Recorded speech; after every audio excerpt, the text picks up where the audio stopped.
everyone. A very warm welcome to our YouTube channel धूल classes.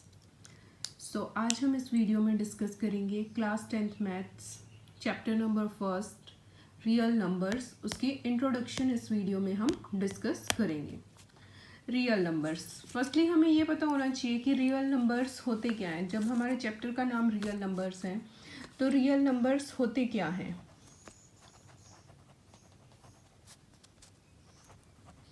ठीक है, क्या होते हैं real numbers. Real numbers can be defined as the combination of both rational and irrational numbers. Real numbers जो होते हैं वो कॉम्बिनेशन होते हैं किस किस का, रैशनल नंबर्स का और इरेशनल नंबर्स का.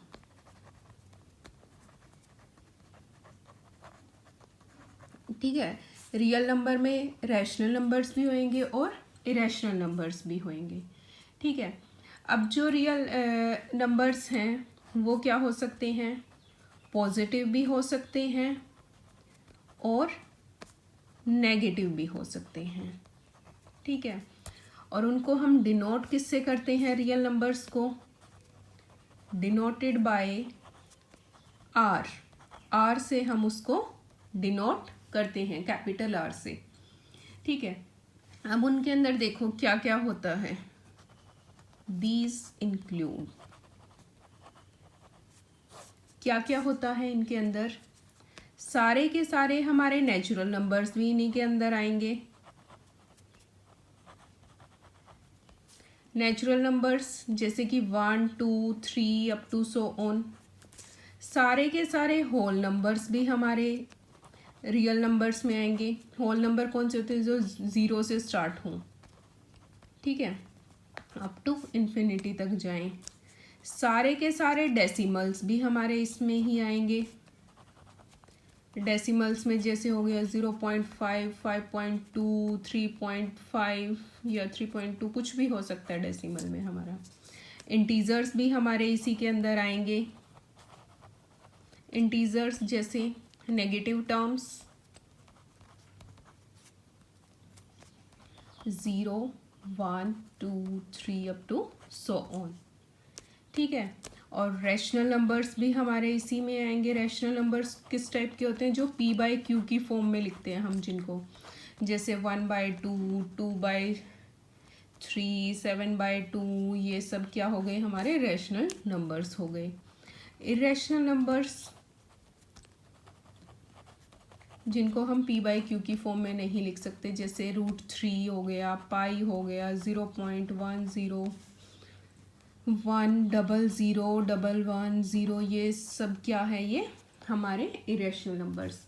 और ये किसके अंदर आते हैं, हमारे रियल नंबर्स में. ठीक है, ये सब के सब हमारे किसके अंदर आएंगे, रियल नंबर्स के अंदर. नेक्स्ट आता है हमारा यूक्लिड डिवीजन लेमा. इस चैप्टर में नेक्स्ट आता है टॉपिक जो वो है यूक्लिड्स डिवीजन लेमा. एक मैथमेटिशियन थे यूक्लिड, उन्होंने एक लेमा दिया था जिसका नाम क्या था, यूक्लिड डिवीजन लेमा. ठीक है, अब देखो यूक्लिड डिवीजन लेमा के अंदर क्या होता है. पहले तो इसकी स्टेटमेंट देखते हैं कि क्या होता है. Given positive integer a and b, हमें दो कोई भी पॉजिटिव इंटीजर दिए गए होंगे a और b, जैसे हमने मान लिया. देन दे आर एग्जिस्ट, अगर हम ये सिंबल डाल दें तो ये किसका सिंबल होता है, देयर एग्जिस्ट का सिंबल होता है. ठीक है, देयर एग्जिस्ट लिखने की जगह अगर ये डाल दें, ये भी यही रिप्रेजेंट करेगा. There exist unique integers q and r. अगर कोई भी हमें दो पॉजिटिव इंटीजर्स दिए गए हैं तो उनसे हमें q और r यूनिक पॉजिटिव इंटीजर्स मिलेंगे. वो कैसे मिलेंगे, सेटिस्फाइंग, किसको सेटिस्फाई करेंगे, वो a = bq + r को. इसको वो सेटिस्फाई करेंगे। और यहाँ पर आर क्या होगा, 0 less than equal to R less than equal to B. R जो है वो 0 के इक्वल भी हो सकता है और 0 से बड़ा भी हो सकता है और बी से छोटा होगा। ठीक है, आर इन दोनों के बीच में लाई करेगा। नेक्स्ट आता है हमारा एल्गोरिथम। ठीक है, जैसे इसका हम अगर एग्जाम्पल लें A is equal to B Q plus R Euclid division lemma का। फॉर एग्जाम्पल जैसे हम सिंपल डिवीजन करते थे छोटी क्लासेस में, जैसे 17 डिवाइड बाय 2 ये दे दिया हमें, तो हम कैसे करते थे, 17 को अंदर लिया, 2 से डिवाइड किया, 2 8 जा 16 1। जो हमारा डिवीजन एलोग्रिथम था वो क्या होता था, dividend is equal to divisor multiplied by quotient plus remainder. ठीक है, अब जो ये 17 था वो क्या था, डिविडेंड। जो 2 है ये क्या था, डिवाइजर। जो ये 8 है वो क्या आया था, कोशेंट। प्लस जो ये 1 बचा है वो क्या है, रिमाइंडर। ठीक है, अब ये भी वही सेम तरीका है, डिविडेंड की जगह आ गया हमारा ए, डिवाइजर की जगह आ गया बी, मल्टीप्लाई क्यू क्या है, कोशेंट, प्लस रिमाइंडर क्या है, आर। आ गया रिजल्ट हमारा यूक्लिड डिवीजन लेमा का भी। ठीक है, अब नेक्स्ट आता है हमारा इसी के अंदर एल्गोरिथम। एल्गोरिथम क्या होता है,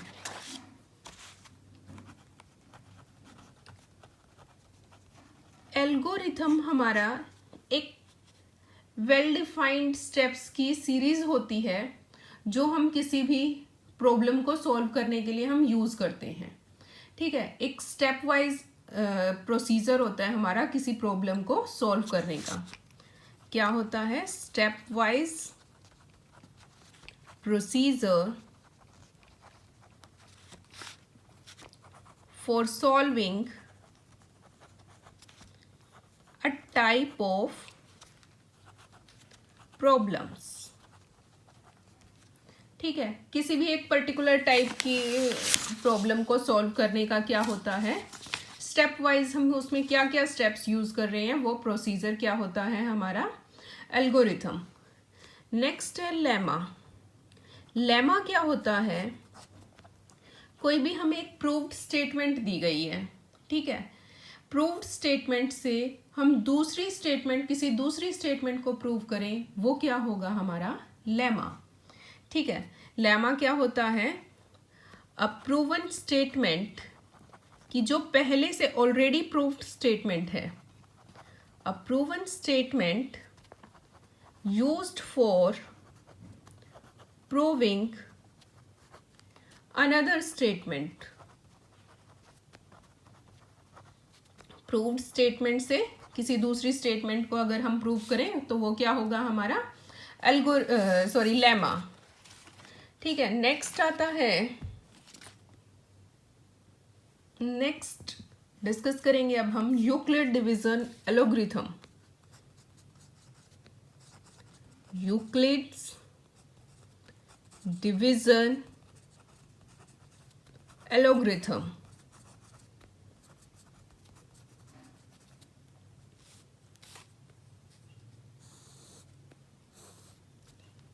इसका हम पूरा क्लियरली स्टेप देखते हैं कि क्या होता है। पहले तो हम देखते हैं कि यूक्लिड डिवीजन एलोग्रिथम को हम किसके लिए यूज करते हैं। उसको हम करते हैं यूज HCF निकालने के लिए। To obtain HCF of 2 positive integers. ठीक है, यूक्लिड डिवीजन एलोग्रिथम को हम किसके लिए यूज करते हैं, कोई भी हमें 2 पॉजिटिव इंटीजर्स दिए गए हैं उनका HCF निकालने के लिए। HCF क्या होता है, highest common factor.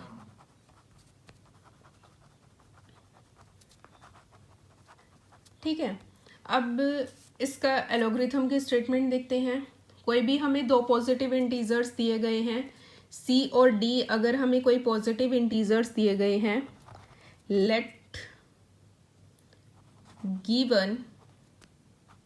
let us given two positive integers, हम मान लेते हैं कि हमें दो पॉजिटिव इंटीजर्स दिए गए हैं, वो हमने मान लिए सी एंड डी। सी और डी ऐसे माने हैं कि सी जो है वो सच दैट सी जो है वो ग्रेटर देन डी हो, सी जो है वो डी से बड़ा हो। तो फिर वो कौन कौन से स्टेप्स को फॉलो करेगा? स्टेप फर्स्ट क्या होगा हमारा?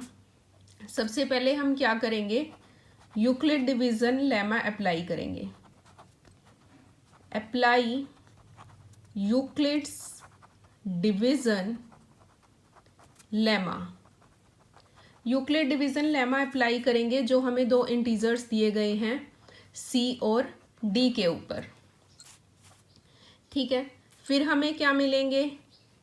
सी और डी के ऊपर यूक्लिड डिवीजन लेमा अप्लाई कर दिया हमने, तो हमें क्या मिला? वी फाइंड होल नंबर्स मिल गए हमें, क्यू और आर। ठीक है, such that C is equal to D Q plus R, जैसे हमने इसमें किया था, यूक्लिड डिवीजन लेमा बताया था ना, ये A is equal to B Q plus R, ऐसे ही इसमें A और B लिए थे, इसमें हमने C और D ले लिए। तो उससे क्या आ जाएगा? C is equal to D Q plus R, और क्या आएगा? R किस किस के बीच में लाई करेगा? 0 less than equal to R less than equal to less than D। ठीक है, फिर क्या करेंगे? स्टेप सेकंड, अगर R, अब इसमें R क्या आया था हमारा? 1 आया था। R 0 भी आ सकता है और नॉन ज़ीरो भी आ सकता है। फर्स्ट स्टेप हम यूज़ करते हैं कि अगर R 0 आ जाता है, अगर R 0 आ गया तो ये D जो है वो HCF हो जाएगा। D is the HCF। ठीक है, D HCF हो गया। अब क्या करेंगे? किस किस का HCF हो गया? जो हमें इंटीजर्स दिए गए थे C और D, उनका क्या हो गया? HCF हो गया। अगर R नॉन ज़ीरो आता है तो क्या करेंगे? दोबारा से डिवीजन लेमा अप्लाई करेंगे। Again applying the Euclid division lemma, दोबारा से हम क्या करेंगे? यूक्लिड डिवीजन लेमा अप्लाई करेंगे। किस किस के ऊपर? D एंड R के ऊपर। ठीक है, अब फिर क्या करेंगे? फिर इस प्रोसेस को कंटिन्यू करेंगे। यूक्लिड डिवीजन लेमा लगाया, कंटिन्यू द प्रोसेस। कब तक हमें इस प्रोसेस को कंटिन्यू करते रहना है? अगर हमारा R 0 आ जाता है तो हमारा क्वेश्चन खत्म हो जाता है, हमें हाईएस्ट कॉमन फैक्टर मिल जाता है। अगर हमारा R 0 नहीं आता है तो यूक्लिड डिवीजन लेमा अप्लाई करेंगे, अगेन अप्लाई करते जाएंगे जब तक हमारा R जो है वो 0 नहीं आता है। Continue the process till the remainder is 0, कि जब तक रिमाइंडर 0 ना आ जाए तो हम क्या करेंगे? उस प्रोसेस को कंटिन्यूअसली अप्लाई करते रहेंगे। The divisor at this stage will be the required HCF, मतलब कि हम इस प्रोसेस को कंटिन्यूअसली करते जाएंगे जब तक हमारा रिमाइंडर नहीं आता है। जब हमारा रिमाइंडर 0 आ जाएगा तो वो हमारा क्या होगा? डिवाइजर, जिस डिवाइजर पे रिमाइंडर 0 आएगा वो क्या होगा? हमारा HCF, that is highest common factor. ठीक है, नेक्स्ट टॉपिक क्या, एक्सरसाइज ही हम नेक्स्ट वीडियो में डिस्कस करेंगे। And thank you so much. और अगर आपको मेरी वीडियो अच्छी लगे तो उसे प्लीज़ लाइक, शेयर और मेरे चैनल को सब्सक्राइब कीजिए।